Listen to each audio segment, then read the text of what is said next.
என் கணவர் சித்தாந்தின் சிதையிலிருந்து நான் திரும்பி வந்த மறுநொடியே என் வாழ்க்கையில் அனைத்தையும் சுட்டெரிக்கும் மற்றொரு தீ மூண்டது. சுடுகாட்டிலிருந்து வீட்டிற்கு வந்ததும் என் மாமியார் என் தலைமுடியை பிடித்து இழுத்து மிக கொடூரமாக அடிக்கத் தொடங்கினார். வீடெங்கும் ஊதுபத்தி மற்றும் ஹோமத்தின் புகை பரவியிருந்தது. சுற்றிலும் மக்கள் அழும் சத்தமும் பண்டிதர் மந்திரம் ஓதும் ஒலியும் கேட்டுக்கொண்டிருந்தது. யாரோ என் நெஞ்சின் மீது ஒரு பெரிய கல்லை வைத்தது போன்ற உணர்வு. என்னால் மூச்சுவிடக்கூட முடியவில்லை. என் கணவர் சித்தாந்தின் புகைப்படத்திற்கு முன்னால் நான் உணர்ச்சியற்று அமர்ந்திருந்தேன். 4 நாட்களுக்கு முன்புதான், இந்த வார இறுதியில் நாம் நம் மகளை அழைத்துக்கொண்டு மகாபலேஸ்வர் செல்வோம் என்று என்னை கட்டிப்பிடித்து மெதுவாக கூறிய மனிதர் அவர். ஆனால் இப்போது அவர் புகைப்படத்தில் புன்னகைக்கும் வெறும் நினைவாக மாறிவிட்டார். எங்களது 5 வயது மகள் நிகாரிகா என் கண்ணீரில் நனைந்த முந்தானையை தனது சிறிய நடுங்கும் விரல்களால் இறுகப் பற்றிக்கொண்டு என் மடியில் அமைதியாக அமர்ந்திருந்தாள். அவளுக்கு மரணம் மற்றும் என்றென்றைக்கும் பிரிதல் என்றால் என்னவென்றே தெரியாத அளவுக்கு அவள் அவ்வளவு சிறியவள். அப்பா எங்கோ வெகுதூரம் சென்று விட்டார் என்பதும் அம்மா தொடர்ந்து அழுது கொண்டிருக்கிறாள் என்பது மட்டும்தான் அவளுக்கு புரிந்தது. கடந்த 4 நாட்களில் நான் அழுதழுது கண்களில் கண்ணீரே வராத அளவுக்கு ஆகிவிட்டேன். உள்ளுக்குள் ஏதோ ஒரு விசித்திரமான வெறுமை. ஆனால் கணவனை இழந்த இந்த வலி வெறும் ஆரம்பம் என்று நான் சற்றும் எதிர்பார்க்கவில்லை. இதைவிட பெரியதும் பயங்கரமானதுமான புயல் எனக்காகவும் என் மகளுக்காகவும் காத்து கொண்டிருந்தது. அன்றுதான் நான் என் வாழ்க்கைத் துணையை என்றென்றைக்கும் பிரியாவிடை கொடுத்து அனுப்பியிருந்தேன். ஆனால் என் வேதனை, துரோகம் மற்றும் போராட்டத்தின் இந்த மெய்சிலிர்க்க வைக்கும் கதையை உங்களுக்குச் சொல்வதற்கு முன்பு நான் ஒன்று சொல்ல விரும்புகிறேன். இந்த கதை ஒரு பெண்ணின் மறைந்திருக்கும் வலிமை, உண்மையின் விலை மற்றும் மிக கடினமான சூழ்நிலைகளிலும் உறுதியுடன் நின்று போராடும் தைரியத்தை பற்றியது. இதை இறுதிவரை கேட்ட பிறகு உங்கள் வாழ்க்கைக்கு தேவையான ஒரு முக்கிய பாடத்தை நீங்கள் பெறுவீர்கள் என்பதில் எனக்கு முழு நம்பிக்கை உண்டு. தபி அச்சானக மைனஸ் அப்போது திடீரென பாத்திரங்கள் கீழே விழும் சத்தம் கேட்டு என் சிந்தனை கலைந்தது. நான் பயத்துடன் நிமிர்ந்து பார்த்தேன். கடந்த 6 ஆண்டுகளாக என் சொந்தத் தாயை விட மேலாக நான் அன்பு செலுத்தி மரியாதையுடன் நடத்தி வந்த என் மாமியார் மேனகா தேவி சித்தாந்தின் புகைப்படத்திற்கு முன் வைக்கப்பட்டிருந்த பிரசாதம் மற்றும் உணவை கோபத்துடன் எட்டி உதைத்து கீழே தள்ளினார். கண்ணாடித் தட்டுகள் உடைந்து தரையில் சிதறின, உணவுகள் எங்கும் சிதறிக் கிடந்தன. அவர் கண்கள் கோபத்தில் சிவந்திருந்தன. என்னை ஏதோ ஒரு பெரும் எதிரியைப் பார்ப்பது போல வெறித்துப் பார்த்தார். நீ அபசகுணமானவள். உன்னால்தான் என் வாலிப மகன் இறந்து போனான். மேனகா தேவியின் குரல் அழுது அழுது தழுதழுத்துப் போயிருந்தது. ஆனால் அவர் ஒவ்வொரு வார்த்தையிலும் நஞ்சு கலந்திருந்தது. நான் கடும் அதிர்ச்சியில் உறைந்து போனேன். திடீரென்று இது என்னவென்று எனக்கு புரியவில்லை. கடந்த 4 நாட்களாகத்தானே சித்தாந்த் போய்விட்டான் என்றால் என்ன? இப்போது நாம் இருவரும் ஒருவருக்கொருவர் துணையாக இருப்போம் என்று என்னை கட்டிப்பிடித்து கூறியவர் அவர். அம்மா, நீங்கள் என்ன சொல்கிறீர்கள் என்றுதான் என்னால் கேட்க முடிந்தது. நான் சொல்வது உனக்கு புரியவில்லையா என்று கத்திக்கொண்டே என் மீது பாய்ந்து என் கன்னத்தில் பலமாக ஓர் அறை கொடுத்தார். நீ இந்த வீட்டிற்குள் நுழைந்த நாள் முதல் நிம்மதியாக ஒரு நாள் கூட கழிந்திருக்கிறதா? இப்போது பார்த்தாயா விளைவை? உன் அபசகுணத்தால் என் மகன் உயிரை விட்டான். என் மகனை கொன்றுவிட்டாய், சூனியக்காரி. அந்த அறையால் என் தலை சுற்றியது, கன்னம் எரியத் தொடங்கியது. என் சின்னஞ்சிறு நிகாரிகா பயத்தில் உரக்க அழத் தொடங்கினாள். ஆனால் அவள் அழுவதைக் கேட்டு மேனகாதேவியின் கோபம் இன்னும் அதிகமானது. ஆஹா, இப்போதும் அழுகிறாயா? தாயும் மகளும் என் வீட்டிற்கு பாரம். இங்கிருந்து வெளியேறு. இப்போதே தொலைந்து போ என்று கதவை நோக்கி விரலை நீட்டிக் கத்தினார். நடுங்கும் அவர் கைகள் அவர் வேடிக்கை பார்க்கவில்லை என்பதை தெளிவாக காட்டின. உன்னைப் போன்ற அபசகுணமான பெண்ணுக்கு இந்த வீட்டில் இடமில்லை. நான் என் மகளை மார்போடு அணைத்துக்கொண்டு நடுங்கும் கைகளுடன் எழ முயன்றேன். அம்மா, இந்த வீடு எனக்கும் சித்தாந்திற்கும் சொந்தமானதுதானே? அவன் சிதை சாம்பல் கூட இன்னும் ஆறவில்லை. நீங்கள் எங்களை எப்படி இப்படி வெளியேற்றலாம்? உன் வீடு என்று மேனகா தேவி என்மேல் எள்ளி நகையாடினார். ஆனால் அந்த சிரிப்பில் வெறுப்பு மட்டுமே இருந்தது. இந்த வீட்டின் ஒரு செங்கலை நீ காசு கொடுத்து வாங்கினாயா? இங்குள்ள அனைத்தும் என் மகனின் உழைப்பால் உருவானது. இப்போது அவன் இல்லை என்பதால் இந்த வீட்டின் மீது உனக்கு எந்த உரிமையும் இல்லை. மாண்டி மற்றும் மற்ற உறவினர்கள் அங்கேயே நின்றிருந்தனர். ஆனால் யாரும் எனக்காக ஒரு வார்த்தை கூட பேசவில்லை. எல்லோரும் ஏதோ ஒரு நாடகத்தை பார்ப்பது போல வேடிக்கை பார்த்து கொண்டிருந்தனர். அவர்களின் முகங்களில் இரக்கமும் இல்லை, அக்கறையும் இல்லை. வீட்டின் பலமான தூண் மறைந்தால் மக்களின் உண்மையான முகங்கள் எப்படி வெளிப்படும் என்பதை அந்த நிமிடம் நான் புரிந்து கொண்டேன். இப்போது நான் அவர்களுக்கு அந்த வீட்டின் மருமகளோ அல்லது அண்ணியோ இல்லை. அவர்கள் எவ்வளவு சீக்கிரம் முடியுமோ அவ்வளவு சீக்கிரம் வெளியேற்ற விரும்பும் ஒரு பாரம் மட்டுமே. அவர்களிடம் தர்க்கம் செய்வது பயனற்றது என்று எனக்கு தெரியும். ஏனென்றால் கல்லெஞ்சம் படைத்தவர்களிடம் அழுது மன்றாடுவதில் எந்த அர்த்தமும் இல்லை. என் சுயமரியாதை அவர்களின் கால்களில் விழுவதை அனுமதிக்கவில்லை. நான் மௌனமாக என் மகளை அணைத்துக்கொண்டு என் கணவன் சித்தாந்தின் புகைப்படத்திற்கு முன்னால் கடைசி முறையாக தலைவணங்கினேன். சித்தாந்த், நான் நிகாரிகாவை அழைத்துக்கொண்டு செல்கிறேன். நீ எங்கு இருந்தாலும் அமைதியாக இரு என்று கூறிவிட்டு நான் ஒரு காலத்தில் என் அன்பான வீடாக கருதிய அந்த இடத்திலிருந்து தள்ளாடும் கால்களுடன் வெளியேறினேன். பின்னால் ஒரு சத்தம் கேட்டது. என் மாமியார் பழைய துணிகள் நிறைந்த பிளாஸ்டிக் பையை என் மேல் வீசினார். இதோ உன் பழைய கிழிந்த துணிகளை எடுத்துக்கொண்டு இங்கிருந்து போ. மறுபடியும் உன் முகத்தை காட்டாதே. இரும்புக்கேட் பலமாக மூடிய அந்தச் சத்தம் என் வாழ்க்கையின் மீது யாரோ கடைசி முத்திரையை வைத்தது போல் என் காதுகளில் ஒலித்தது. அந்த நிமிடம் இந்த வீட்டின் மீதான என் ஒவ்வொரு உறவும் ஒவ்வொரு உணர்வும் என்றென்றைக்கும் முடிவுக்கு வந்தது. வெளியே மும்பை வீதிகளில் லேசான மழை பெய்யத் தொடங்கியது. சுற்றிலும் மூடுபனி பரவியிருந்தது. இரவு தொடர்ந்து ஆழமாகிக் கொண்டிருந்தது. நான் என் மகளுடன் தெருவோரத்தில் முற்றிலும் தனித்து நின்றிருந்தேன். நிகாரிகா இன்னும் அழுதுகொண்டே இருந்தாள். மா, பாட்டி ஏன் இவ்வளவு மோசமாக இருக்கிறார்? அவர் ஏன் உங்களை அடித்தார்? ஏன் நம்மை வீட்டை விட்டு வெளியே துரத்திவிட்டார் என்று கேட்டாள்.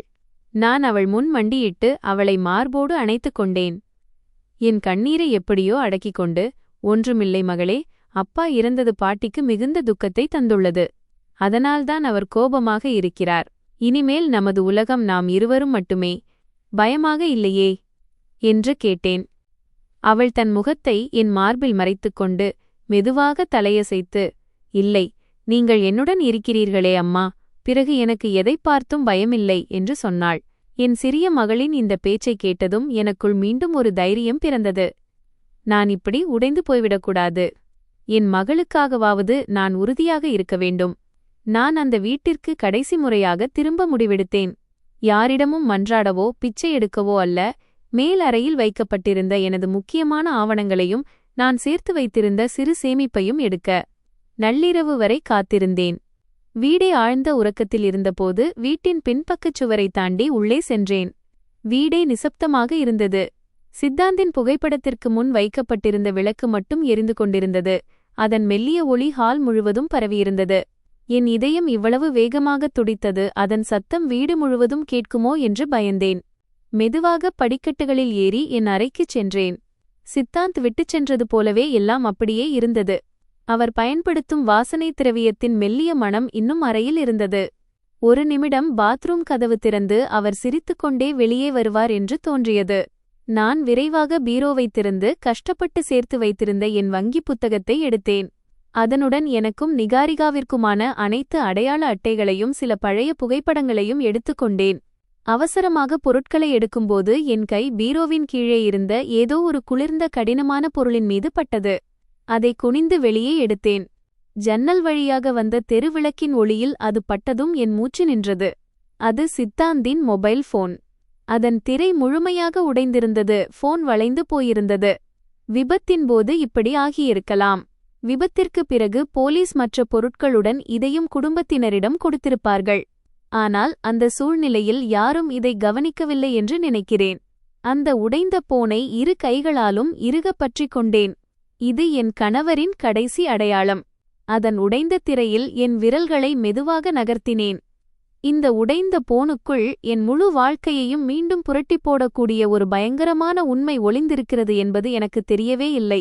அந்த போனின் குளிர்ந்த உடல் என்னை என் நினைவுகளிலிருந்து வெளியே கொண்டு வந்தது. என்னிடம் அதிக நேரம் இல்லை. அதனால் போனை பாஸ்புக் மற்றும் மற்ற காகிதங்களுடன் பையில் வைத்துக் கொண்டேன். பிறகு தூங்கிக் கொண்டிருந்த என் மகளை தூக்கிக் கொண்டு மீண்டும் சுவரை தாண்டி வெளியே தெருவிற்கு வந்தேன். இரவின் இருள் எங்களை அப்படியே விழுங்கிவிட நினைப்பது போல இருந்தது. தெருவோரம் இருந்த புதர்களிலிருந்து வந்த பூச்சிகளின் சத்தம் யாரோ அழுவது போல கேட்டது. நிகாரிகா என் தோளில் தலை சாய்த்து ஆழ்ந்த உறக்கத்தில் இருந்தாள். அந்த இரவில் அவள் வெளிப்படுத்திய அந்த கதகதப்பான மூச்சுக்காற்றுதான் எனக்கு உயிர்வாழும் சக்தியை கொடுத்தது. இப்போது ஒரே ஒரு கேள்விதான் என் முன் இருந்தது. நான் எங்கே போவது? என் பெற்றோர் சில ஆண்டுகளுக்கு முன்பு சாலை விபத்தில் இறந்துவிட்டனர். என் படிப்பு மற்றும் திருமணக் கடனை அடைப்பதற்காக கிராமத்தில் இருந்த எங்கள் பூர்வீக வீடும் விற்கப்பட்டுவிட்டது.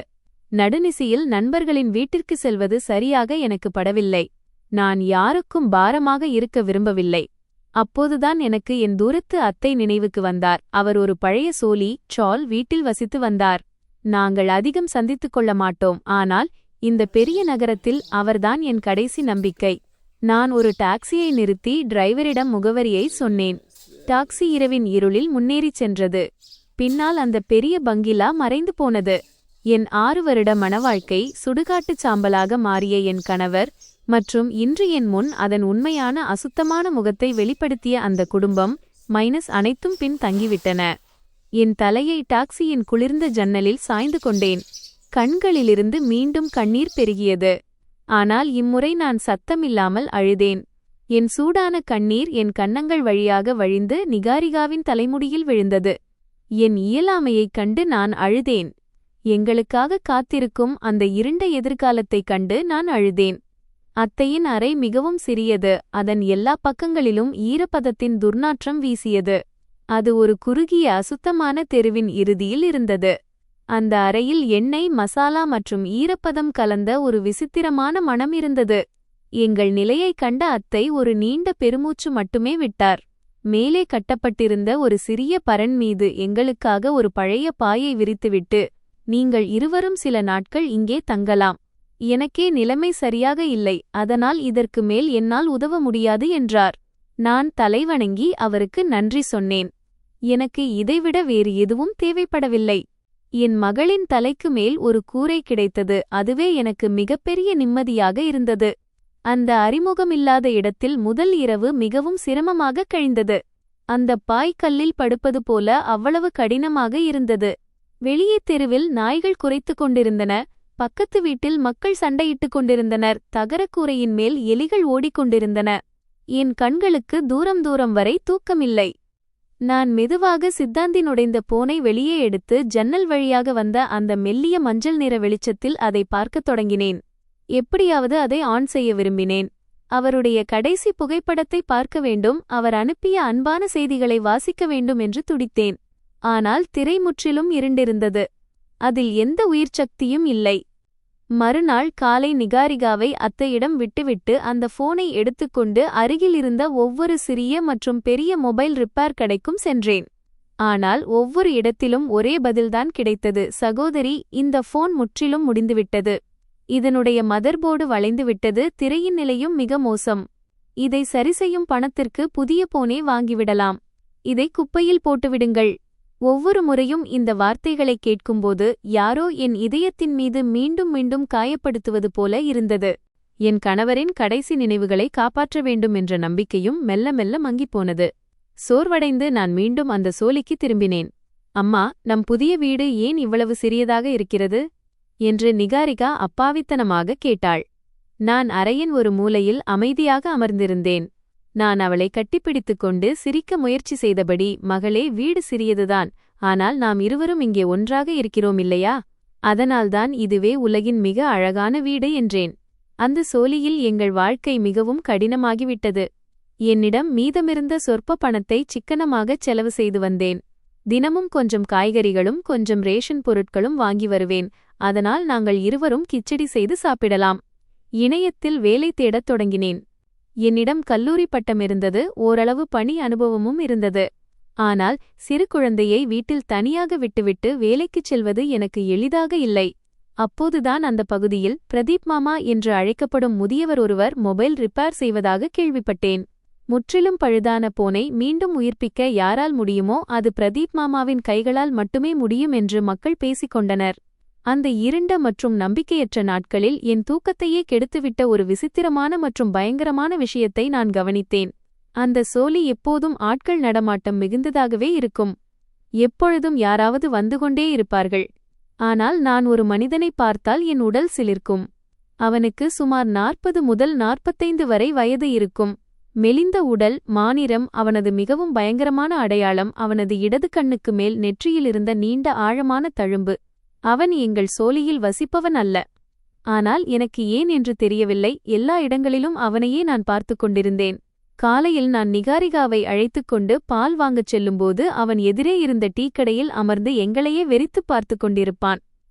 மதியம் நான் என் சிறிய ஜன்னல் வழியாக வெளியே எட்டிப் பார்த்தால் அவன் எதிரே இருந்த கட்டிடத்தின் மொட்டை மாடியில் சிகரெட் குடித்துக்கொண்டு நிற்பான். அவன் கண்கள் நேராக என் ஜன்னலை நோக்கியே இருக்கும்.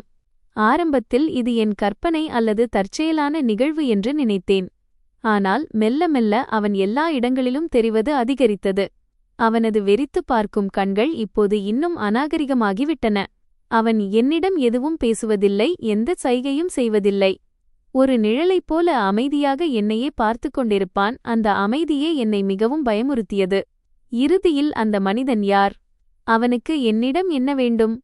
என் மாமியார் மேனகா தேவிதான் என்னை கண்காணிக்க அவனை பின் தொடர்ந்து வரச் சொன்னாரா? அல்லது இந்த பகுதியில் ஏதேனும் ஒரு ரவுடியா? அவனது நோக்கம் நம்மீது தவறாக இருந்ததா? என் மனதில் பல பயங்கரமான கேள்விகள் சுழன்றன. ஏதோ ஒரு பெரிய புயல் என்னை நோக்கி வேகமாக வந்து கொண்டிருப்பது போன்ற உணர்வு எனக்கு ஏற்பட்டது. நான் நிகாரிகாவை இன்னும் நெருக்கமாக அணைத்துக் கொண்டேன். இப்போது நான் முன்பைவிட பல மடங்கு கவனமாக இருக்க வேண்டுமென்று மனதிற்குள் உறுதி பூண்டேன். ஒரு மதிய வேளையில் நிகாரிகாவின் கிழிந்திருந்த பாவாடையை ஊசி நூலால் தைத்துக் கொண்டிருந்தேன். அப்போது என் பார்வை பையிலிருந்த அந்த உடைந்த போனின் மீது விழுந்தது. அதே நொடியில் நான் தோல்வியடைய மாட்டேன் என்று முடிவு செய்தேன். அந்த போன் வெறும் நினைவல்ல. ஏன் என்று தெரியவில்லை, சித்தாந்த் அதில் எனக்காக மிகவும் முக்கியமான ஏதோ ஒன்றை விட்டுச் சென்றிருப்பதாக எனக்கு உள்ளுணர்வு சொல்லிக்கொண்டே இருந்தது. அப்போதுதான் சாலையின் ஒரு குறுகிய சந்தில் அமர்ந்திருக்கும் ஒரு முதியவர் பற்றி யாரோ சொன்னது எனக்கு நினைவுக்கு வந்தது.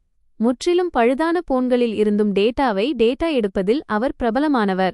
நம்பிக்கை மிகவும் குறைவாகத்தான் இருந்தது. ஆனால் இந்த கடைசி முயற்சியை நான் செய்தே தீர வேண்டும் என்று விரும்பினேன். போனை ஒரு துணியில் சுற்றி நிகாரிகாவின் கையை பிடித்துக்கொண்டு அந்த அறிமுகமில்லாத இடத்திற்கு புறப்பட்டேன்.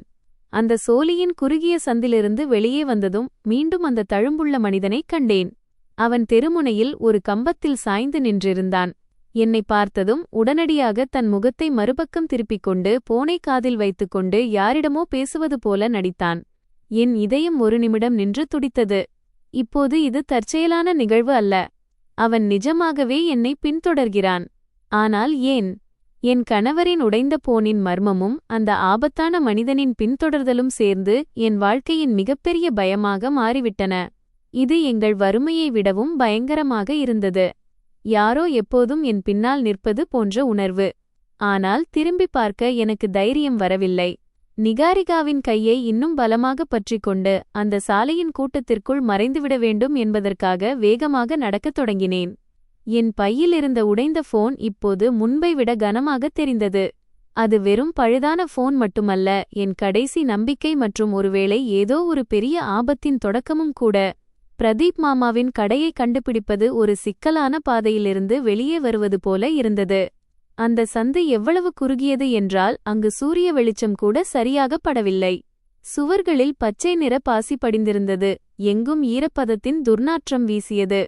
பல போராட்டங்களுக்குப் பிறகு பழைய உடைந்த ஒரு கடை தெரிந்தது.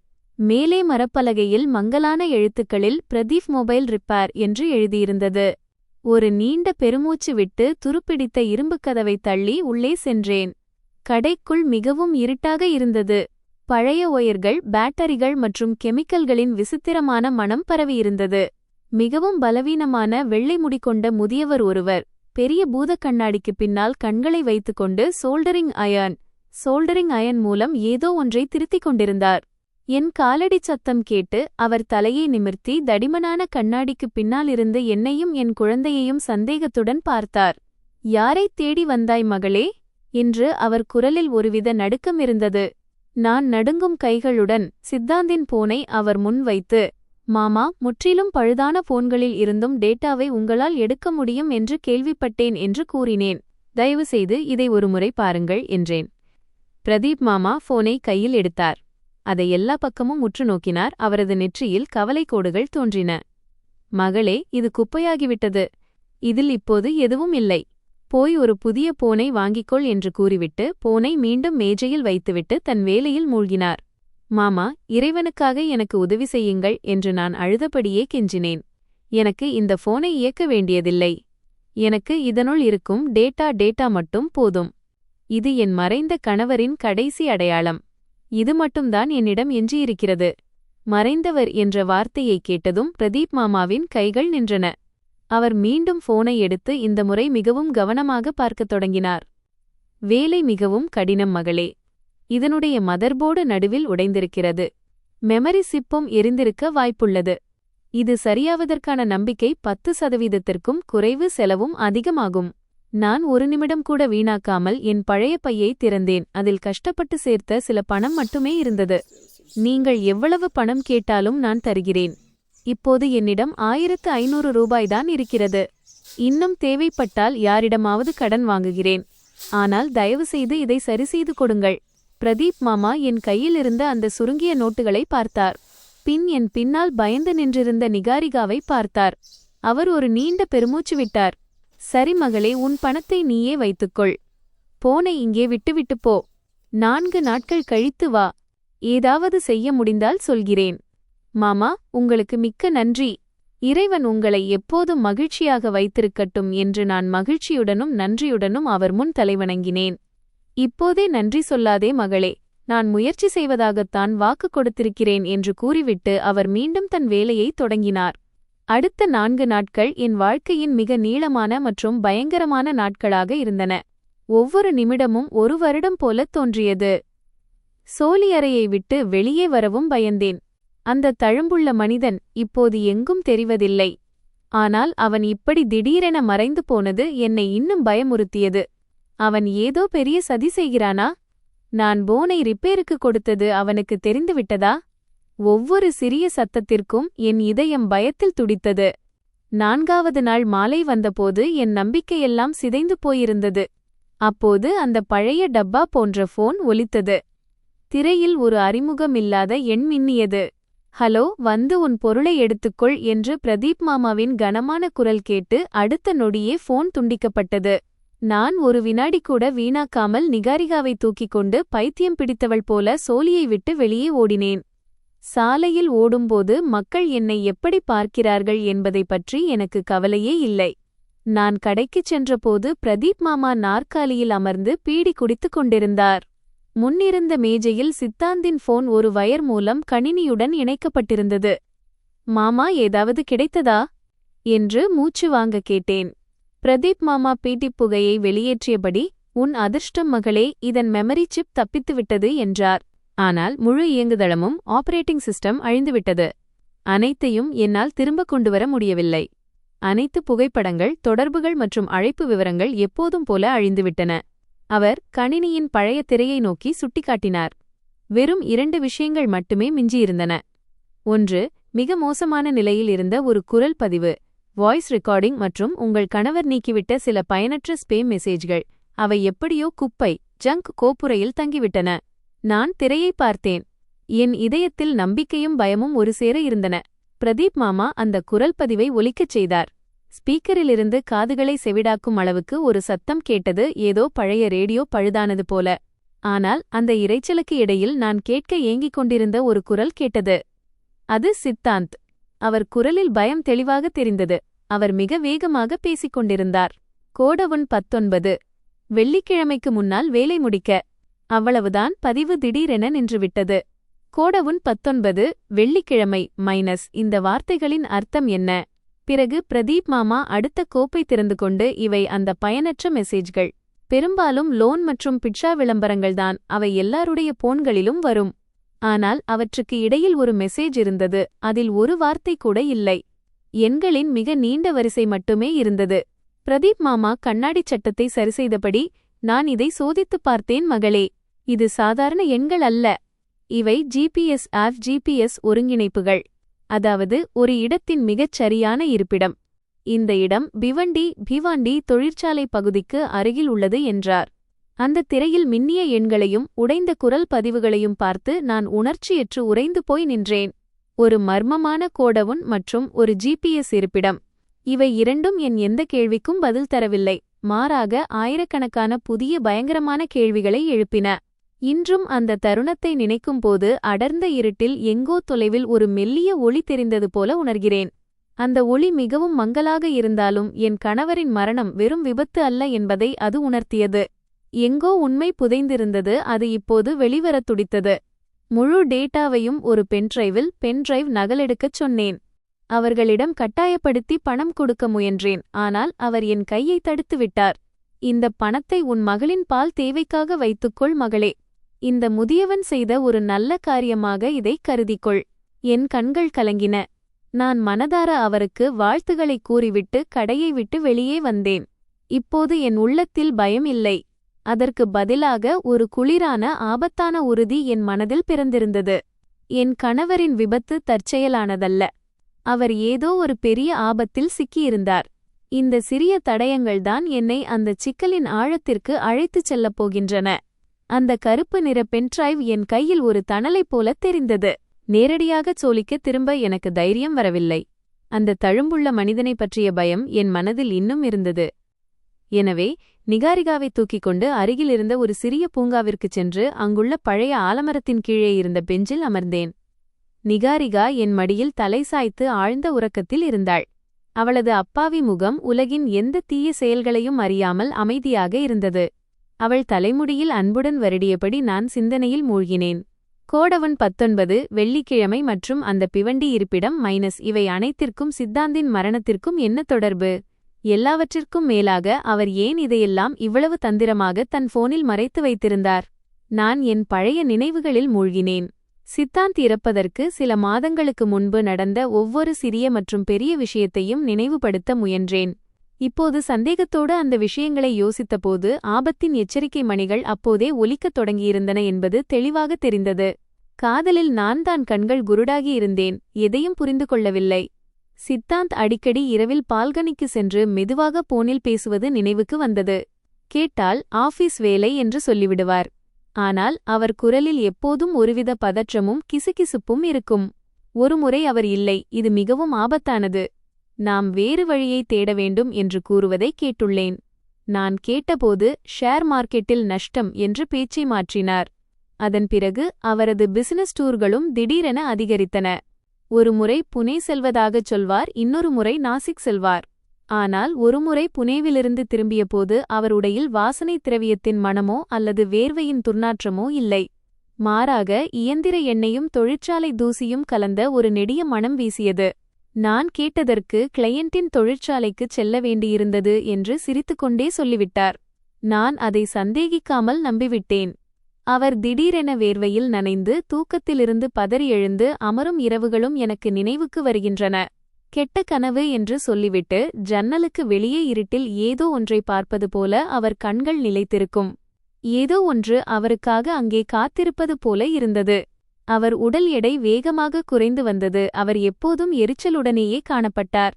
அது அலுவலக அழுத்தமாக இருக்கும் என்று நான் நினைத்தேன். ஆனால் அந்த அழுத்தம் ஒரு நாள் அவர் உயிரையே எடுக்கும் என்று எனக்கு தெரியவில்லை. என் கணவர் என்னிடம் எதை மறைத்துக் கொண்டிருந்தார்? அவர் எந்த ஆபத்தான விளையாட்டின் ஒரு பகுதியாக மாறியிருந்தார்? போலீஸ் அறிக்கையில் இருந்தபடி அவர் குடித்துவிட்டு வாகனம் ஓட்டியதால் விபத்து நேர்ந்தது என்பது உண்மையா? என் மனதில் கேள்விகளின் புயல் சுழன்றது. அப்போது நிகாரிகாவின் கையில் இருந்த பழைய அழுக்கடைந்த டெடி பேர் என் கண்ணில் பட்டது. அவள் தூங்கும்போதும் அதை பிரியமாட்டாள். அது சித்தாந்த் அவளது 5வது பிறந்த நாளுக்கு கொண்டு வந்த பொம்மை. அன்று அவருக்கு பதிலாக ஒரு விலை உயர்ந்த பொம்மையோ அல்லது புதிய பார்பி பொம்மையோ கொண்டு வருவார் என்று எதிர்பார்த்தேன். ஆனால் அவர் இந்த பழைய நிறம் மங்கிய டெடியை கொண்டு வந்தார். அன்று எனக்கு அவர் மீது மிகுந்த கோபமே வந்தது. நான் நினைத்தேன், நாம் இவ்வளவு வறுமையில் இருக்கிறோமா, மகளுக்கு பழைய பொம்மையைத்தான் கொடுக்க வேண்டுமா என்று. ஆனால் சித்தாந்த் சிரித்துவிட்டு நிகாரிகாவிடம் சென்று மிக தீவிரமான குரலில், மகளே, இது சாதாரண டெடி அல்ல, இது ஒரு பொக்கிஷம், காசனா. நீ என்னிடம் ஒரு வாக்கு கொடுக்க வேண்டும். இதை எப்போதும் உன்னிடமே வைத்திருக்க வேண்டும். யாரிடமும் விளையாடக் கொடுக்கக்கூடாது, ஒருபோதும் தொலைத்துவிடக்கூடாது என்றார். நிகாரிகா சிரித்துக்கொண்டே உடனே சம்மதித்தாள். தன் மழலை மொழியில், நான் இதற்கு பொக்கிஷம், காசனா என்று பெயர் வைக்கிறேன் அப்பா என்றாள். அப்போது நான் இதை கவனிக்கவில்லை. ஆனால் இப்போது கோடவுன் 19 பதிவிலிருந்த சித்தாந்தின் குரலும் நிகாரிகாவின் அந்த டெடியும் என் நினைவில் சுழன்று கொண்டே இருந்தன. நிகாரிகா பேச கற்றுக்கொண்டிருந்தபோது அவளால் 19 என்பதை சரியாக சொல்ல முடியாது. சில சமயம் அவள் அதை 19 என்று சொல்வாள். சில சமயம் அவள் மழலை மொழியில் அது பொக்கிஷம், காசனா என்று ஒலிக்கும். என் உடல் முழுவதும் ஒரு நடுக்கம் ஏற்பட்டது. இது உண்மையிலேயே சாத்தியமா? கோடவுன் 19 மற்றும் அந்த பொம்மை. சித்தாந்த் உண்மையான ஆதாரத்தை தன் போனில் மறைக்காமல் தன் மகளின் இந்த சிறிய பொம்மைக்குள் மறைத்து வைத்திருப்பாரோ? அவர் பாதுகாப்பான இடம் என்று கருதி ஒரு தாயின் மற்றும் மகளின் அன்பையே தன் பாதுகாப்பு பெட்டகமாக சேஃப் மாற்றியிருந்தாரா? நான் அதிர்ச்சியுடன் பெஞ்சிலிருந்து எழுந்து நின்றேன்.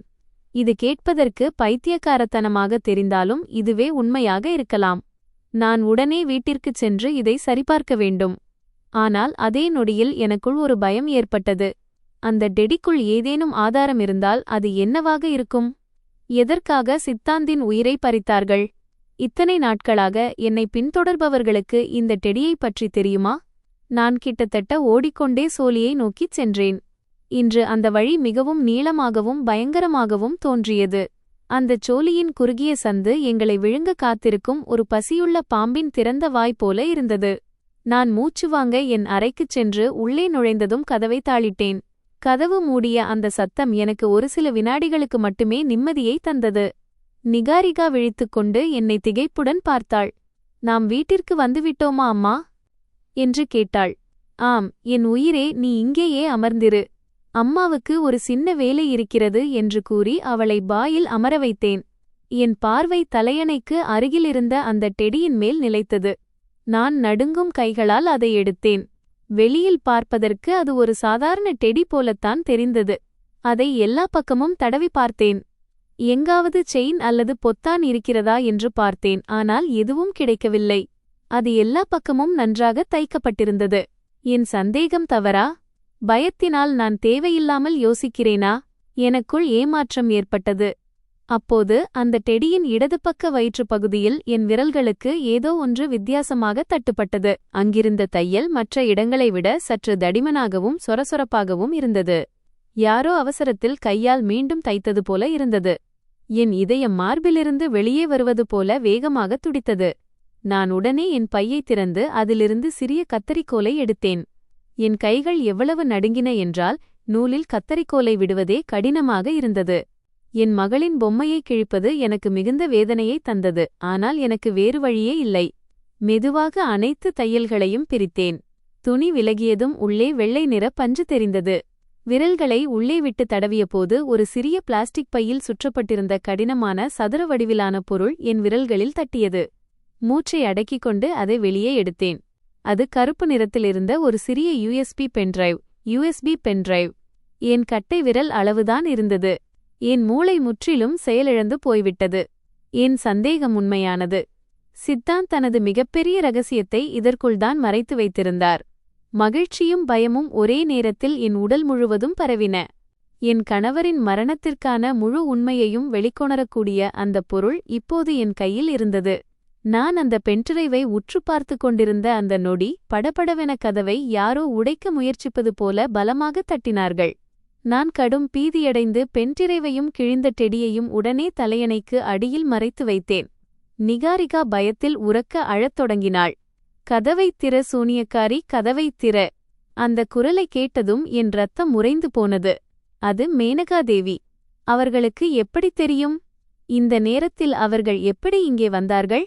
கதவை திறக்கவில்லை என்றால் நான் அதை உடைத்து விடுவேன். மாண்டியின் கோபமான குரல் வெளியே கேட்டது. நான் என் மகளை மார்போடு அணைத்துக்கொண்டு அறையின் மூலையில் அமர்ந்தேன். கதவை திறந்தால் இவர்கள் எங்களை உயிருடன் விடமாட்டார்கள் என்று எனக்கு தெரியும். உடைத்துவிடு, அந்த கதவை உடைத்துவிடு என்று மேனகாதேவி கத்தினார். அடுத்த நொடி பலத்த சத்தம் கேட்டது. கதவின் அருகில் இருந்த சிறிய கண்ணாடி ஜன்னலை மாண்டி செங்கல் கொண்டு உடைத்தான். அவன் கையை உள்ளே விட்டு தாழ்பாலை திறந்தான். கதவு பலமாக திறக்க மேனகாதேவியும் மாண்டியும் பசியுள்ள ஓநாய்களைப் போல அறைக்குள் நுழைந்தார்கள். எங்கே அது? அதை எங்கே மறைத்து வைத்திருக்கிறாய்? மேனகாதேவி என் தலைமுடியை பலமாக பிடித்து பின்னோக்கி இழுத்தார். அதை எடு, அதை எனக்கு கொடுத்துவிடு. அம்மா, அம்மா, நீங்கள் என்ன சொல்கிறீர்கள் என்று வலியால் துடித்தபடி கேட்டேன். நாடகம் போடாதே. மாண்டி சிவந்த கண்களுடன் அறை முழுவதும் தேடத் தொடங்கினான். சித்தாந்த் விட்டுச் சென்ற அந்த டைரி அல்லது ஆவணங்களை எடுத்துக்கொடு. இல்லையென்றால் இன்று நீயும் உன் மகளும் உயிருடன் இருக்க மாட்டீர்கள். இப்போது எனக்கு எல்லாம் புரிந்துவிட்டது. இவர்கள் என்னை அல்லது என் மகளை அழைத்துச் செல்ல வரவில்லை. சித்தாந்த் எனக்காக விட்டுச் சென்ற அந்த ஆதாரம்தான் அவர்களுக்கு தேவைப்பட்டது. மாண்டி அறையில் இருந்த பொருட்களையெல்லாம் அங்குமிங்கும் எரிந்து தேடத் தொடங்கினான். இருவரும் என்மேல் ஆதிக்கம் செலுத்தியபோது இதுவே என் கடைசி இரவாக இருக்கும் என்று நான் நினைத்தேன். அப்போது கதவின் அருகே ஒரு நீண்ட உருவம் வந்து நின்றது. அது வெளியே இருந்து வந்த ஒளியை முழுவதுமாக மறைத்தது. மேனகா தேவியும் மாண்டியும் அப்படியே உறைந்து போய் திரும்பி பார்த்தார்கள். அது அதே மனிதன்தான், நெற்றியில் தழும்புள்ள அதே பயங்கரமான மனிதன். அவன் எதுவும் பேசாமல் ஒரு நிழலைப் போல அமைதியாக கதவில் நின்றிருந்தான். அவனது பனிக்கட்டி போன்ற கண்கள் அறை முழுவதும் சுற்றி பிறகு என் மேல் நிலைத்தன. அவன் முகத்தில் எந்த உணர்ச்சியும் இல்லை, ஆனால் அவன் அங்கே நின்றதாலேயே அறையில் ஒரு கொடிய அமைதியும் பயமும் பரவியது. மேனகா தேவியின் முகத்தில் இருந்த நிறம் கூட வெளுத்துப் போனது. நீ யார் என்று மாண்டியின் குரல் பயத்தில் நடுங்கியது. அந்த மனிதன் எந்த பதிலும் சொல்லவில்லை. அவன் மெதுவாக அறைக்குள் நுழைந்தான். அவனது கண்கள் தலையணைக்கு அடியிலிருந்து எட்டிப் பார்த்த அந்த கிழிந்த டெடிப்பியரின் மீது பட்டன. பின் மேனகா தேவியை பார்த்து தனது கனமான கரடுமுரடான குரலில், இந்த பொருள் உங்களது அல்ல, இங்கிருந்து அமைதியாக வெளியேறுங்கள் என்றான். மேனகா தேவியும் மாண்டியும் ஒருவரையொருவர் பார்த்து கொண்டனர். அவர்களின் அனைத்து அதிகாரமும் கோபமும் ஒரு நொடியில் மறைந்துவிட்டன. அந்த அறிமுகமில்லாத மனிதனின் மீதான பயம் எவ்வளவு அதிகமாக இருந்தது என்றால், இருவரும் ஒரு வார்த்தை கூட பேசாமல் அங்கிருந்து வெளியேறி சோலியின் இருண்ட சந்தில் மறைந்து போனார்கள். அறை முழுவதும் நிசப்தம் நிலவியது. அந்த தழும்புள்ள மனிதன் என்னை பார்த்தான். அவனது கண்களில் எந்த உணர்வும் இல்லை. அவன் எதுவும் சொல்லாமல் மௌனமாகத் திரும்பி இருளுக்குள் மறைந்துவிட்டான். நான் தரையிலேயே அமர்ந்து நிகாரிகாவை மார்போடு அணைத்துக்கொண்டு அவளை தேற்றினேன். என் மாமியாரிடமிருந்து நான் தப்பித்துவிட்டேன், ஆனால் இப்போது நான் அதைவிட பெரிய வலையில் சிக்கிக் கொண்டேன். அந்த மனிதன் யார்? அவன் ஏன் என் உயிரைக் காப்பாற்றினான்? அவனுக்கு அந்த பென்டிரைவ் பற்றி எப்படி தெரியும்? என் கையில் இருந்த அந்த பென்டிரைவ் இப்போது ஒரு நினைவாக மட்டுமல்ல, என் மரணத்திற்கான உத்தரவாக மாறிவிட்டது. அதற்குப் பின்னால் என் மாமனார் வீட்டார் மற்றும் எத்தனை கொடியவர்கள் துரத்திக் கொண்டிருக்கிறார்கள். அவன் சென்ற பிறகு அந்த சிறிய அறையும் எனக்கு ஒரு சிறை போல தெரிந்தது. அங்கே ஒரு நிமிடம் இருப்பது கூட ஆபத்தானது. ஆனால் நள்ளிரவில் என் குழந்தையை அழைத்துக்கொண்டு நான் எங்கே செல்வேன்? என் நம்பிக்கையெல்லாம் தகர்ந்து விட்டது. அப்போது திடீரென என் நினைவுக்கு வந்த முகம் மின்னல் போல் மின்னிற்று. பெரிய மீசை, கம்பீரமான முகம், கண்களில் எப்போதும் நேர்மை இன்ஸ்பெக்டர் அபிஜித். அவர் என் தந்தையின் நெருங்கிய நண்பர் மற்றும் காவல்துறையில் மிகவும் திறமையான அதிகாரியாக இருந்தவர். என் தந்தையின் மறைவிற்குப் பிறகு எல்லா காரியங்களையும் அவர்தான் கவனித்துக் கொண்டார். என் தலையில் கை வைத்து, மகளே, எப்போது கஷ்டம் வந்தாலும் இந்த அபிஜித் மாமாவை நினைத்துக்கொள், நீ எனக்கு என் மகள் போன்றவள் என்று கூறியிருந்தார். இத்தனை ஆண்டுகளில் நான் ஒருமுறை கூட அவரை தொந்தரவு செய்ததில்லை. ஆனால் இன்று அவரைத் தவிர எனக்கு வேறு வழியில்லை. இந்த இரத்தக் கரையுள்ள விளையாட்டிலிருந்து என்னை வெளியே கொண்டு வரக்கூடியவர் அவர்தான். என் போனிலிருந்து அவருக்கு கால் செய்யவில்லை, ஏனென்றால் என் போன் கண்காணிக்கப்படுகிறது என்ற சந்தேகம் எனக்கு இருந்தது. நான் நள்ளிரவு 2 மணி வரை காத்திருந்தேன். சோலி முழுவதும் அமைதியானதும் அவசரமாக ஒரு பழைய பையில் சில துணிகள், வங்கி புத்தகம் மற்றும் முக்கியமான ஆவணங்களை எடுத்துக்கொண்டேன். பிறகு அந்த யூஎஸ்பி டிரைவை மீண்டும் நிகாரிகாவின் டெடிப்பியருக்குள் வைத்து ஊசி நூலால் லேசாக தைத்துவிட்டேன். நிகாரிகாவை தூக்கத்தில் இருக்கும்போதே என் தோளில் தூக்கிக் கொண்டு திருடனைப் போல மெதுவாக அடிமேல் அடி வைத்து அறைக்கு வெளியே வந்தேன். இரவின் குளிர்ந்த காற்றும் நாய்கள் குரைக்கும் சத்தமும் என்னை இன்னும் பயமுறுத்தின. யாராவது என்னை பார்த்துவிடக்கூடாது என்பதற்காக சுவரோடு ஒட்டி நடந்து சென்றேன். தெருவிற்கு வந்ததும் ஒரு டாக்ஸியை நிறுத்தி அபிஜித் மாமாவின் வீட்டிற்கு முகவரியைச் சொன்னேன்.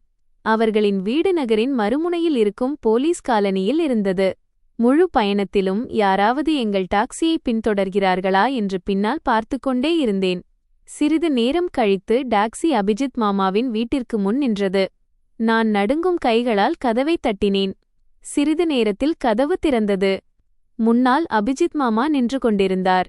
பணி ஓய்வுக்குப் பிறகும் அவர் உடல் இன்னும் அதே ஃபிட்னஸுடன் இருந்தது, முடி மட்டும்தான் நரைத்திருந்தது. என்னை பார்த்ததும் அவர் கடும் அதிர்ச்சியடைந்தார்.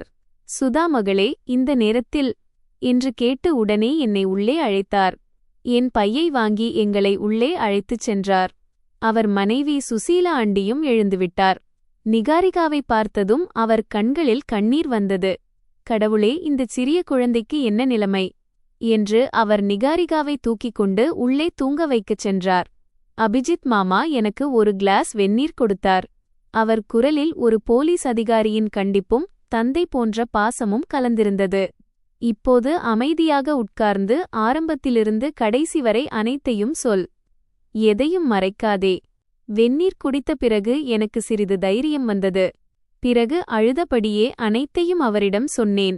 சித்தாந்தின் மரணம், மாமியாரின் கொடுமை, உடைந்த போன், ஜிபிஎஸ் இருப்பிடம், அந்த தழும்புள்ள மனிதன் மற்றும் அந்த யூஎஸ்பி டிரைவ் வரை அனைத்தையும் கூறினேன். அபிஜித் மாமா இடையில் பேசாமல் அனைத்தையும் மிகவும் கவனமாக கேட்டுக்கொண்டிருந்தார். நான் சொல்லச் சொல்ல அவர் முகம் இன்னும் தீவிரமடைந்தது. அனுபவம் வாய்ந்த போலீஸ் அதிகாரி போல அவர் மூளை ஒவ்வொரு தடயத்தையும் இணைத்துக் கொண்டிருந்தது. நான் பேசி முடித்ததும் அவர் ஒரு பெருமூச்சு விட்டு, சுதா, சித்தாந்தின் விபத்து சாதாரணமானது அல்ல என்று எனக்கு முன்பே தோன்றியது. விஷயம் மிகவும் ஆழமானது மற்றும் ஆபத்தானது. இந்த முழு விளையாட்டிற்கும் மிகப்பெரிய சாவி இந்த யூஎஸ்பி டிரைவ் தான் என்றார். பின் என் கண்களை பார்த்து, முதலில் நீயும் குழந்தையும் பாதுகாப்பான இடத்திற்குச் செல்வது அவசியம். நகருக்கு வெளியே எனக்கு ஒரு பழைய பண்ணை வீடு, ஃபார்ம் ஹவுஸ் இருக்கிறது. அதைப் பற்றி யாருக்கும் தெரியாது. நீங்கள் இருவரும் அங்கேயே இருங்கள். மற்ற அனைத்தையும் நான் பார்த்துக் கொள்கிறேன் என்றார்.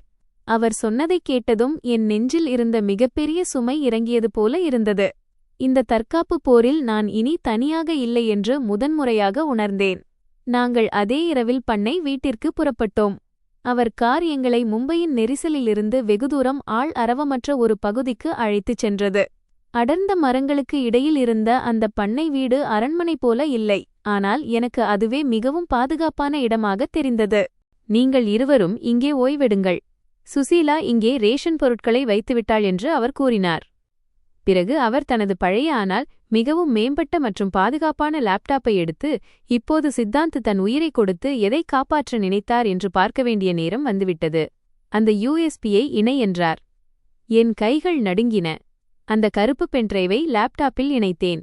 திரையில் சில எண்கள் கொண்ட ஒரு ஃபோல்டர் மட்டுமே தெரிந்தது. நான் அதை கிளிக் செய்தபோது அதற்குள் நிறைய எக்ஸெல் ஷீட்ஸ், பாஸ்வேர்டு பூட்டப்பட்ட வேர்டு கோப்புகள் மற்றும் சில குரல் பதிவுகள் இருந்தன. அபிஜித் மாமா தன் கண்ணாடியை சரிசெய்து கொண்டு, சித்தாந்த் மிகவும் புத்திசாலி. அவர் ஒவ்வொரு கோப்பிலும் பாஸ்வேர்டு போட்டிருக்கிறார். பாஸ்வேர்டு என்னவாக இருக்கும் என்று உனக்கு தெரியுமா என்றார். நான் நிகாரிகாவின் பிறந்த தேதியைச் சொன்னேன். அவர் தட்டச்சு செய்தார், ஆனால் அது தவறானது. பிறகு எங்கள் திருமண நாள் என்று சொன்னேன், அதுவும் தவறானது. சித்தாந்தின் காரின் எண், அவருக்கு பிடித்த நிறம் என எத்தனையோ முயற்சி செய்தோம். ஆனால் எதுவும் திறக்கவில்லை. நாங்கள் இருவரும் சோர்வடையத் தொடங்கினோம். அப்போது அபிஜித் மாமா மெதுவாக, பொதுவாக ஒரு மனிதன் தனக்கு மிகவும் நெருக்கமான விஷயத்தையே பாஸ்வேர்டாக வைப்பான். உங்களுடைய வாழ்க்கையில் மிகச்சிறந்த தருணம் என்ன அல்லது அவர் அடிக்கடி சொல்லும் விஷயம் என்ன என்று யோசி என்றார். நான் கண்களை மூடிக்கொண்டேன். எங்கள் 6 வருட திருமண வாழ்க்கை ஒரு படம் போல என் கண் முன் ஓடியது. அப்போது மகாபலேஸ்வரில் நாங்கள் முதன்முதலில் சந்தித்த அந்த நாள் நினைவுக்கு வந்தது. பலத்த மழை பெய்து கொண்டிருந்தது. என் பஸ் போய்விட்டது. நான் பஸ் ஸ்டாண்டில் தனியாக அழுது கொண்டிருந்தேன். அப்போதுதான் சித்தாந்த் அங்கு வந்தார். அவர் தன் குடையை என்மேல் பிடித்துக்கொண்டு புன்னகையுடன், வெயிலோ அல்லது மழையோ, தூபஹோ யா சாவ, எல்லாம் கடந்து செல்லும் என்று கூறியிருந்தார். நான் உடனே கண்களை திறந்து, மாமா, தூப்ஹோ யா சாவுன் என்று தட்டச்சு செய்து பாருங்கள் என்றேன். அபிஜித் மாமா ஆங்கிலத்தில் தட்டச்சு செய்தார். அடுத்த நொடியே கிளிக் என்ற சத்தம் கேட்டது. ஃபோல்டர் திறந்தது.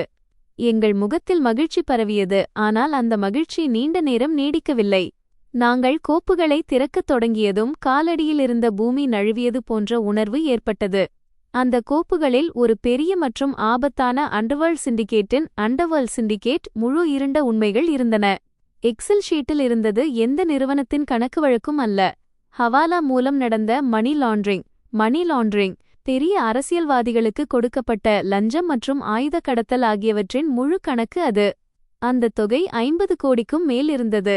அதில் உலகம் முழுவதும் மரியாதையுடன் பார்க்கப்பட்ட மும்பையின் பல பெரிய மற்றும் கௌரவமான நபர்களின் பெயர்கள் இருந்தன.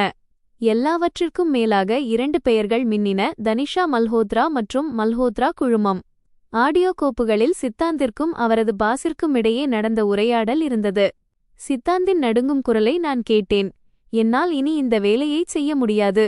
தயவுசெய்து என் மனைவியையும் மகளையும் விட்டுவிடுங்கள். ஆனால் மறுமுனையிலிருந்து ஒரு பயங்கரமான சிரிப்பு கேட்டது. பிறகு அந்த குரல் சொன்னது, நீ இந்த விளையாட்டில் இறங்கிவிட்டாய் சித்தாந்த். இப்போது இங்கிருந்து திரும்பிச் செல்ல வழியே இல்லை. நீ வாய் திறந்தால் உன் குடும்பத்தின் பிணங்கள் கூட கிடைக்காது. இதைக் கேட்டதும் என் காலடியில் இருந்த பூமி நழுவியது.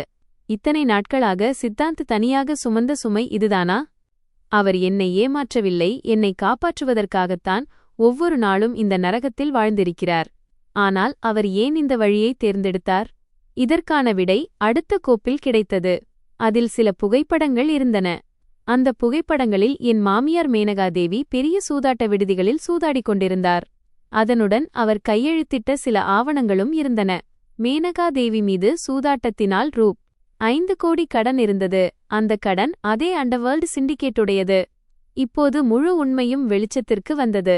தன்னை மிக உயர்ந்த பண்புள்ளவராக காட்டிக்கொண்ட என் மாமியார் உண்மையில் சூதாட்ட பழக்கத்தில் சிக்கி ஒட்டுமொத்த குடும்பத்தின் வாழ்க்கையையும் நாசமாக்கியிருந்தார். தன் தாயின் உயிரை காப்பாற்ற சித்தாந்த் நிர்பந்தத்தின் பேரில் அந்த சிண்டிகேட்டிற்காக வேலை செய்ய வேண்டியிருந்தது. ஆனால் நிலைமை எல்லை மீறி எனக்கும் நிகாரிகாவிற்கும் உயிருக்கு ஆபத்து என்று தெரிந்தபோது அவர்களுக்கு எதிராக செயல்பட முடிவு செய்தார். போலீசிடம் ஒப்படைப்பதற்காக அனைத்து ஆதாரங்களையும் அவர் சேகரித்து வைத்திருந்தார். ஆனால் அதற்கு முன்பே அவர்கள் அவரை தீர்த்து கட்டிவிட்டார்கள். நான் விம்மி விம்மி அழுதேன். சித்தாந்தின் இயலாமையைக் கண்டு நான் அழுதேன். தன் சொந்த பழக்கத்தினால் தன் மகனின் வாழ்க்கையை அழித்த என் மாமியாரின் மீதுள்ள கோபத்தில் அழுதேன். இன்ஸ்பெக்டர் அபிஜித் என் தோள் மீது கை வைத்தார். அவர் கண்களில் கோபம் தெளிவாகத் தெரிந்தது. சுதா, இது இனி உன் குடும்ப பிரச்சினை மட்டுமல்ல. இது நாட்டின் பாதுகாப்பு சம்பந்தப்பட்ட விஷயம். இவர்கள் கரையான் போல சமூகத்தை உள்ளிருந்து அரித்துக் கொண்டிருக்கிறார்கள். நான் இவர்களை விடமாட்டேன் என்று கூறிவிட்டு அவர் தன் போனை எடுத்தார். என் துறையில் உள்ள சில உயரதிகாரிகளிடம் நான் பேச வேண்டும், நீ இங்கேயே இரு என்று கூறிவிட்டு அவர் வெளியே சென்றார். நான் மீண்டும் கணினி திரையை பார்த்தேன். அங்கு தனிஷா மல்ஹோத்ரா என்று பெயரிடப்பட்ட இன்னொரு ஃபோல்டர் இருந்தது. இந்த பெயரை பார்த்ததும் என் இதயம் வேகமாக துடித்தது. இந்த தனிஷா மல்ஹோத்ரா யார்? சித்தாந்தின் ஆடியோ கோப்புகளில் ஒரு பெண் சித்தாந்தை நோக்கி கத்துவதை நான் கேட்டேனே, அதே பெயர் இதுதானா? நான் நடுங்கும் கைகளுடன் அந்த ஃபோல்டரை திறந்தேன். அதில் ஒரே ஒரு வீடியோ மட்டுமே இருந்தது. அது ஒரு மறைமுக கேமராவால் பதிவு செய்யப்பட்டிருக்க வேண்டும். வீடியோவில் சித்தாந்த் ஒரு பிரம்மாண்டமான அலுவலகத்தில் பயந்து போய் நின்று கொண்டிருந்தார். அவருக்கு முன்னால் அழகாக இருந்தாலும் அதே சமயம் ஆபத்தான தோற்றம் கொண்ட ஒரு இளம் பெண் அமர்ந்து சிகரெட் பிடித்துக் கொண்டிருந்தாள். சித்தாந்த் அவளுக்கு முன்னால் பணப்பையை வைத்து கைகளை கூப்பி, தனிஷா மேடம், இது முதல் தவணை. தயவு செய்து எனக்கு இன்னும் கொஞ்சம் நேரம் கொடுங்கள் என்று சொன்னார். தனிஷா கோபத்தில் அந்த பையை எடுத்து தரையில் எறிந்து கத்தினாள், எனக்கு பணம் முக்கியமல்ல. என் தந்தை மல்ஹோத்ராவை நீ முட்டாள் என்று நினைக்கிறாயா? வெள்ளிக்கிழமைக்குள் பிவண்டிகோடவுன் எண் 19க்கு அந்த சரக்கு வந்து சேரவில்லை என்றால் உன் மகளை நான் என் கைகளாலேயே உயிருடன் எரித்துக் கொன்றுவிடுவேன் என்று கத்தியதுடன் வீடியோ முடிந்தது. என் ரத்தம் கொதித்தது. இவள்தான் தனிஷா மல்ஹோத்ரா, அந்த பெரிய மாஃபியா டான் மல்ஹோத்ராவின் மகள். என் கணவரின் வாழ்க்கையை நரகமாக்கிய அந்த பெண் இவள்தான். அப்போது இன்ஸ்பெக்டர் அபிஜித் அறைக்குள் மீண்டும் வந்தார். அவர் முகத்தில் பதற்றம் தெரிந்தது. சுதா, என் ஒற்றர்கள் மூலம் விசாரித்தேன். இந்த மல்ஹோத்ரா சாதாரண ரவுடி அல்ல. இவன் இந்த நகரத்தின் மிகப்பெரிய டான். இவனை இதுவரை யாரும் நெருங்க முடியவில்லை. தனிஷா அவனது வலது கை. நான் அழுது கொண்டே, இப்போது நாம் என்ன செய்வோம் மாமா என்று கேட்டேன்.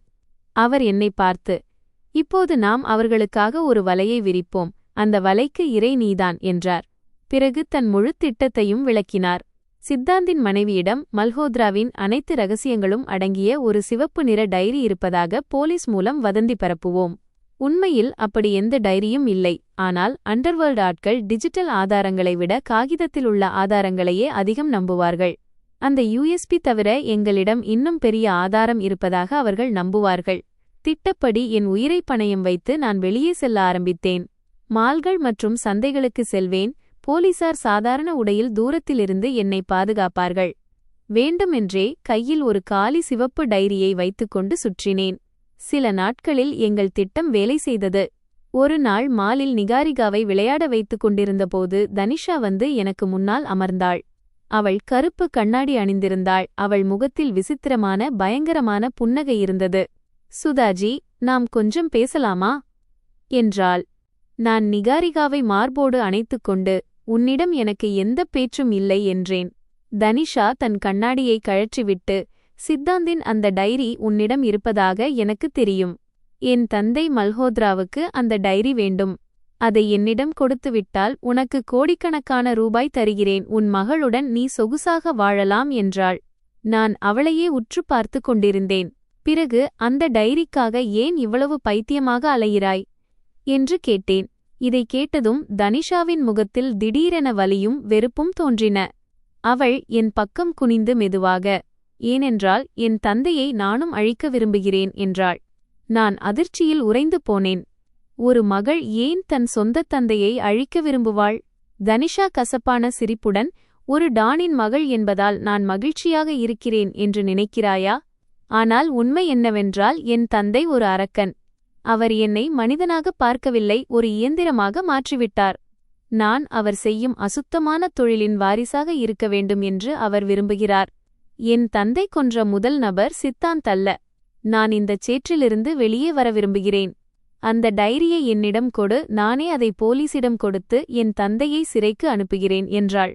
இதையெல்லாம் கேட்ட பிறகும் அவளை என்னால் துளிக்கூட நம்ப முடியவில்லை. இது ஒரு புதிய வலையாக கூட இருக்கலாம்.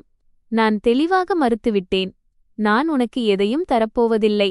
என் பதிலை கேட்டதும் அவள் முகம் கோபத்தில் சிவந்தது. அவள், இதன் விளைவு மிக மோசமாக இருக்கும் சுதா என்று மட்டும் சொல்லிவிட்டுச் சென்றாள். இதைச் சொல்லிவிட்டு அவள் அங்கிருந்து சென்று விட்டாள். நான் உடனடியாக பண்ணை வீட்டிற்கு திரும்பிச் சென்று நடந்த அனைத்தையும் இன்ஸ்பெக்டர் அபிஜித்திடம் கூறினேன்.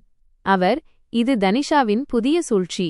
அந்த டைரியை பெற்றுக்கொண்டு அவளே அந்த டானாக மாற நினைக்கிறாள் என்றார்.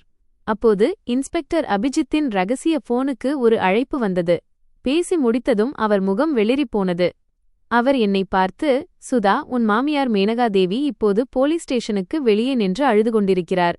அவர் உன்னை சந்திக்க வேண்டும். மல்ஹோத்ராவின் ஆட்கள் அவரை உயிரோடு கொன்றுவிடுவதாக மிரட்டியிருக்கிறார்கள் என்றார். இன்ஸ்பெக்டர் அபிஜித் அங்கிருந்து செல்ல வேண்டாமென என்னை எச்சரித்தார்.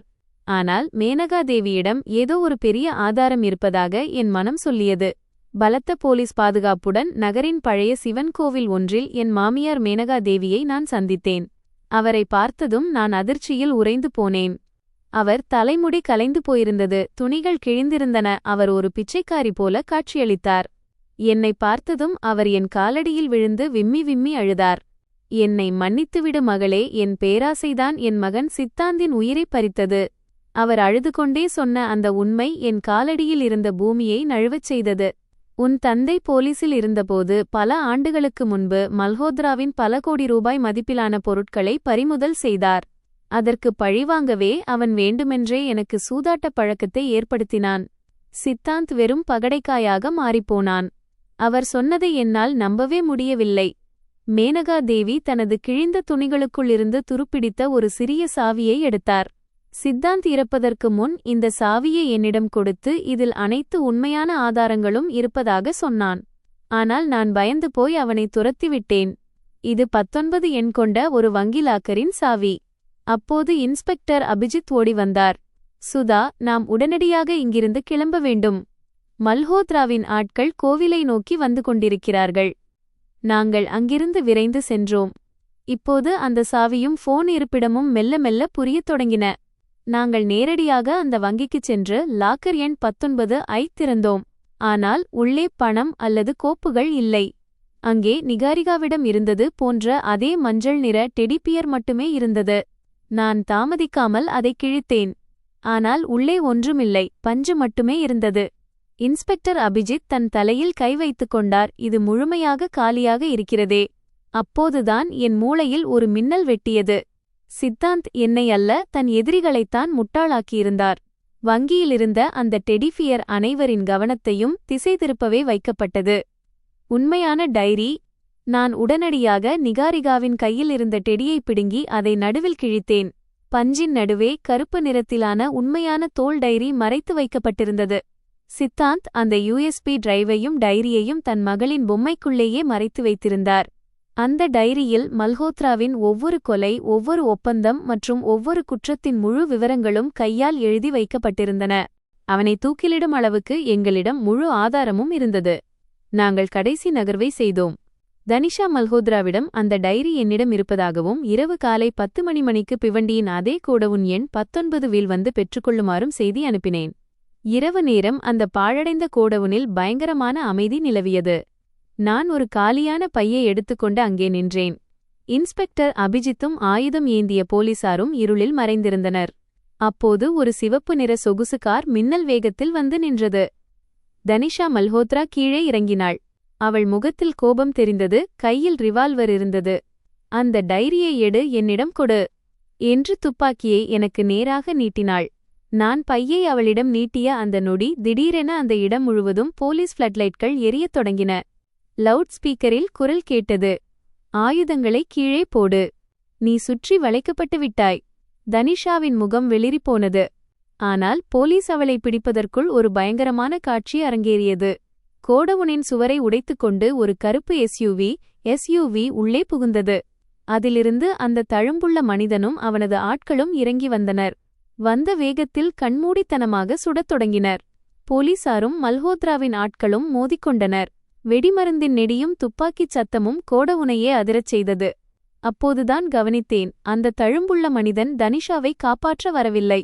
அவன் தன் துப்பாக்கியை நேரடியாக அவளது மார்புக்கு நேராக நீட்டினான். மல்ஹோத்ரா சாஃப் சொல்லியிருக்கிறார், துரோகிகளுக்கு இங்கே இடமில்லை என்று கத்தினான். ஒரு தந்தை தன் ரகசியங்களை பாதுகாக்க தன் சொந்த மகளையே கொல்ல உத்தரவிட்டிருந்தான். அடுத்த நொடி துப்பாக்கிச் சூடு நடந்தது. தனிஷா இரத்த வெள்ளத்தில் கீழே விழுந்தாள். போலீசார் அந்த தழும்புள்ள மனிதனையும் மற்ற ஆட்களையும் சுட்டுக் கொன்றனர். தனிஷா கடைசி மூச்சுவிட்டுக் கொண்டிருந்தாள். நான் ஓடிச் சென்று அவள் அருகில் அமர்ந்தேன். அவள் இரத்தத்தை இருமிக்கொண்டே என் காதருகே மெதுவாகச் சொன்னாள், மல்ஹோத்ரா டிம்பர்ஸ், பழைய ஆலை. அது அங்கேதான் இருக்கிறது. இதைச் சொல்லிவிட்டு அவள் கண்கள் நிரந்தரமாக மூடிக்கொண்டன. அதே இரவு மல்ஹோத்ரா டிம்பர்ஸ் என்ற பெயரில் இருந்த அந்த பழைய ஆலை மீது போலீஸ் ரெய்டு நடத்தியது. நகரின் மிகப்பெரிய டான் மல்ஹோத்ரா அங்கிருந்த நிலவரையில் எலியைப் போல ஒளிந்திருந்தான். டைரியில் இருந்த ஆதாரங்களும் போலீஸ் ரெய்டும் அவனது ஒட்டுமொத்த சாம்ராஜ்யத்தையும் ஒரே இரவில் அழித்தன. அவனும் அவனது கும்பலும் கைது செய்யப்பட்டனர். என் மாமியார் மேனகா தேவிக்கும் ஆதாரம் மறைத்ததற்காக சிறை தண்டனை கிடைத்தது. ஆனால் அவர் குற்றத்தை ஒப்புக்கொண்டதால் தண்டனை குறைக்கப்பட்டது. அந்த இரவு மிகவும் நீளமானதாகவும் இரத்தக் கரையுடனும் இருந்தது. ஆனால் மறுநாள் காலை சூரியன் உதித்தபோது என் வாழ்க்கையின் இருள் அனைத்தும் நீங்கிவிட்டதாக உணர்ந்தேன். சில நாட்கள் கழித்து எல்லாம் அமைதியான பிறகு இன்ஸ்பெக்டர் அபிஜித் என்னிடம் வந்தார். அவர் என்னிடம் ஒரு சிறிய யூஎஸ்பியை கொடுத்தார். சித்தாந்தின் கிளவுட் அக்கவுண்டிலிருந்து போலீசார் இந்த வீடியோவை மீட்டெடுத்தனர். இதை பார்க்க வேண்டும் என்றார். நான் லேப்டாப்பில் அந்த வீடியோவை இயக்கினேன். திரையில் சித்தாந்தின் முகம் தெரிந்தது. அவர் கண்களில் சோர்வு தெரிந்தாலும் அன்பு தெளிவாக பளிச்சிட்டது. அவர் சொன்னார், சுதா, என்னை மன்னித்துவிடு. உன்னிடம் நிறைய பொய் சொல்லிவிட்டேன். நம் திருமணம் அன்பால் அல்ல, ஒரு ஒப்பந்தத்தால் தொடங்கியது. அம்மாவின் கடன் காரணமாக. ஆனால் மெல்ல மெல்ல நான் உன்னை உண்மையிலேயே உயிருக்கு உயிராக நேசிக்கத் தொடங்கினேன். உன்னையும் நிகாரிகாவையும் இந்த சேற்றிலிருந்து வெளியே கொண்டுவர வேண்டும் என்று மட்டுமே நினைத்தேன். இந்த வீடியோவை நீ பார்க்கிறாய் என்றால் நான் இப்போது இந்த உலகில் இல்லை என்று அர்த்தம். வெளிநாட்டு வங்கி கணக்கு ஒன்றில் கடின உழைப்பால் சம்பாதித்த சில பணத்தை வைத்திருக்கிறேன். அதன் பாஸ்வேர்டு அதேதான், -தூப் ஹோ யா சாவோன். நம் குழந்தையை கவனித்துக்கொள், உன் புதிய வாழ்க்கையைத் தொடங்கு. என்னை மன்னித்துவிடு. I love you. நான் திரையை கட்டிக்கொண்டு விம்மி விம்மி அழுதேன். என் கணவர் என்னை ஒருபோதும் ஏமாற்றவில்லை. அவர் தன் உயிரைக் கொடுத்து எனக்கும் நம் மகளுக்கும் ஒரு புதிய வாழ்க்கையை தந்துவிட்டுச் சென்றிருக்கிறார். ஒரு வருடம் கழித்து கடற்கரையில் விளையாடிக் கொண்டிருந்த நிகாரிகா மகிழ்ச்சியுடன் கத்தினாள், அம்மா, பார், நான் எவ்வளவு அழகான மணல் கோட்டை கட்டியிருக்கிறேன். நான் என் புத்தகத்திலிருந்து பார்வையை உயர்த்தி அவளை பார்த்து புன்னகைத்தேன். கோவாவின் அமைதியான கடற்கரையில் கடலின் குளிர்ந்த காற்று என் முகத்தை தொட்டது. சித்தாந்த் விட்டுச் சென்ற பணத்தைக் கொண்டு நான் என் வாழ்க்கையை மாற்றியது மட்டுமல்லாமல் புதிய தொடக்கம், நயி ஷுருவாத் என்ற பெயரில் ஓர் அமைப்பை தொடங்கி குடும்ப வன்முறையாலோ அல்லது அண்டர்வேர்ல்ட் வலையிலோ சிக்கிய பெண்களுக்காக உதவி செய்து வருகிறேன். இந்தச் சிறிய நகரத்தில் ஒரு புத்தகக் கடையையும் திறந்தேன். கடல் அலைகள் என் கால்களை தொட்டு திரும்பிச் சென்றன. வாழ்க்கையும் கடலைப் போன்றதுதான். சில நேரங்களில் எல்லாவற்றையும் அழித்துவிடும் புயல்கள் வரும். ஆனால் மனிதன் மன உறுதியுடன் இருந்தால் புயல் கடந்த பிறகு ஒரு அழகான அமைதியான காலை நிச்சயம் அவனுக்காக காத்திருக்கும். நான் ஒரு நீண்ட பெருமூச்சு விட்டு என் மகள் நிகாரிகாவை கட்டிப்பிடிக்க அவளை நோக்கி நடந்தேன். எங்கள் புதிய காலை விடிந்துவிட்டது. நண்பர்களே, பேராசையும் தவறான பாதையும் இறுதியில் அழிவையே தரும் என்பதை இந்த கதை கற்றுக் கொடுக்கிறது. அதே சமயம் உண்மை, தைரியம் மற்றும் பொறுமை ஆகியவை ஒவ்வொரு பிரச்சனையையும் வெல்ல உதவும். சூழ்நிலை எவ்வளவு கடினமாக இருந்தாலும் மனிதன் உண்மையை மட்டும் கைவிடக்கூடாது. இறுதியில் வெற்றி உண்மைக்கே கிடைக்கும். நண்பர்களே, நீங்கள் எந்த நகரத்திலிருந்து இந்த கதையை கேட்கிறீர்கள்? இந்த கதை உங்களுக்கு பிடித்திருந்தால் கமெண்ட் மூலம் சொல்லுங்கள். இந்த வீடியோவை லைக் செய்யுங்கள், ஷேர் செய்யுங்கள். சேனலுக்கு சப்ஸ்கிரைப் செய்ய மறக்காதீர்கள். என் உழைப்பு உங்களுக்கு பிடித்திருந்தால் சூப்பர் தேங்க்ஸ் மூலம் உங்கள் அன்பையும் ஆதரவையும் காட்டுங்கள். அப்போதுதான் இதுபோன்ற சிறந்த கதைகளை நான் தொடர்ந்து கொண்டு வர முடியும். இந்த கதை முற்றிலும் கற்பனையானது மற்றும் பொழுதுபோக்கு மற்றும் சமூக விழிப்புணர்வு நோக்கத்திற்காக மட்டுமே வழங்கப்பட்டுள்ளது. கதையில் காட்டப்பட்டுள்ள அனைத்து நிகழ்வுகளும் கதையின் ஒரு பகுதி மட்டுமே. எந்தவொரு தவறான அல்லது சட்டவிரோத செயல்களும் ஆதரிக்கப்படவில்லை அல்லது ஊக்குவிக்கப்படவில்லை. தீமை எப்போதும் அழிவிலேயே முடியும் என்பதையும் இறுதியில் உண்மை, நீதி மற்றும் சட்டமே வெற்றி பெறும் என்பதையும் காட்டுவதே இந்த கதையின் நோக்கம். அனைத்து கதாபாத்திரங்கள், பெயர்கள், இடங்கள் மற்றும் நிகழ்வுகள் கற்பனையானவை. நிஜ நபர், அமைப்பு அல்லது நிகழ்வுகளுடன் ஒற்றுமை இருந்தால் அது தற்செயலானதே. நன்றி. अगर आपको स्टोरी पसंद आई हो तो लाइक, शेयर, सब्सक्राइब करना ना भूलें, क्योंकि ऐसी स्टोरी सिर्फ आपके लिए है। और आपको स्टोरियाँ सुनना पसंद है तो चैनल को कर दीजिए सब्सक्राइब। हम ऐसी स्टोरी आपके लिए लाते रहेंगे। और आप कहाँ से हमारी स्टोरी देखते हैं, अपने गांव या शहर का नाम कमेंट में ज़रूर बताएं। और अगली स्टोरी आप किस बारे में सुनना चाहते हैं ये भी कमेंट में ज़रूर बताना। और हमारी स्टोरी कैसी लगती है ये लाइक शेयर करते रहो, हम समझ जाएंगे। तो मिलते हैं नेक्स्ट स्टोरी में।